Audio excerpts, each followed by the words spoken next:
खुलुमबाय गिबियाव नोंथांमोनखौ आंनि चेनेल वारि कुसुमबारजों लोगोसे गोजोन हामलायनायखौ जासिहरबाय। दिनैनि बे भिडिअनि गेजेरजों दासिमनि मोननैसो खौरांफोर होगोन भिडिअखौ जोबोद सोनारदो। दानिया फैदो गुबै रादाबाव बिटिसि सरकारा 63थि बर' थुनलाइ आफाद तामुलपुर जथुम्मानि गेवलां मेलाव भारतनि हादरगिरि मानगोनां रामनाथ क'विन्द बाहागो लाफैगोननि थाखाय फैगौ 4 अक्ट'खालि लकेल हलिडे फोसावबाय।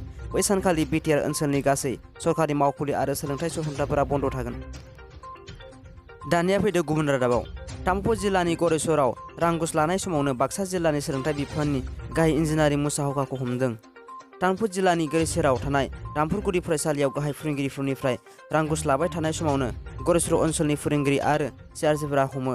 मिथिनो मोननाय बादिब्ला गोबाव सम इन्जिनियारिं बिथाङा गरेस्वर ओनसोलनि फोरोंगिरिफोरनिफ्राय गोबां सिगु-सिगा दिन्थिनानै रां लाबाय थादोंमोन। फरायसालिफोराव फैनाय मोनफ्रोमबो सरकारि अनसुंथाइनि थाखाय इन्जिनियारिं बिथांनो होनो नांगौ जानानै फैदों। रांखौ होआब्ला फरायसालिनो होआमोन सरकारि अनसुंथाइनि फोरमान बिलाइखौ। बेबादिनो खालामजानायनि थाखाय बिब्दि थासारि सुजुनानै इन्जिनियारिं मुसाहावखाखौ हमनानै पुलिसनो हरो। बरपेटा रोडआव बेंकि दैमायाव जाथाय दालांनिफ्राय सासे बर' सुबुङा गोमाना दं। बरपेटा रोडआव जादों। गोमानाय सुबुंनि मुंखौ राजेश गयारि होनना मिथिनाय जादों। न'आ बरपेटा रोडनि बरनपारानि डिमापुराव दालांनिफ्राय बारनानै गावखौनो बुथारना लाबाय नामा मोनसे गिदिर सोंलु सन्देह खालामनाय जादों। बेयो दासिमबो रोखा जायाखै। दालांआव सेंग्रानि स्कुटिजों लोगोसे गाननाय जि-जोम, सेन्देल, गारिनि साबि बायदिफोरखौ मोन्दों। जाथायसालियाव पुलिस आरो एसडिआरएफनि दोलो थांनानै नागिरगासिनो। दासिमबो नागिरना मोनाखै होनना खौरां मोन्दों। न'खरनि सुबुंफोरा बुंनाय बादिब्ला न'आव जेबो रोखोमनि नांलायनायाबो जायाखैमोन।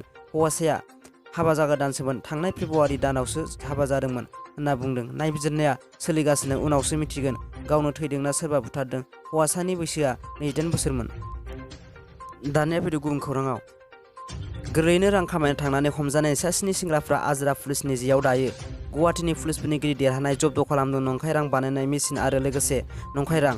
सिङारि खौरां मोननानै नागिरनायावनो जब्द खालामो। सा 7नि मुङा तत्य दास, नाजिर आहमेद, टुवेल खान, बिमल दास, हाबिबुर, हिफजुर आरो आक्रामल।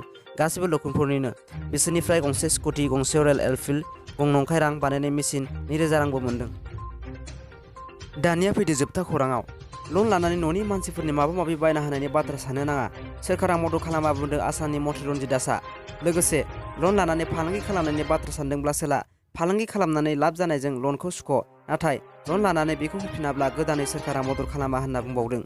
मैया धुबुरीआव आसामनि माइक्र' फाइनान्सनि लनखौ सोरखारा होफिननायनि मदद हिसाबै चेक रानना होनाय हाबाफारियाव बाहागो लाना बुंदों।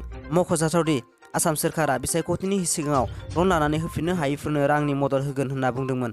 जुदि सोरखारा दानो हायोब्ला दायो बिनि खामानिखौनो मावगासिनो दं, चेक रानना होगासिनो। नाथाय दायो जायफोरा गोदानै लन लागोन आरो होफिननो हाया बिसोरखौसो थांखिनानै बुंदों बिथाङा।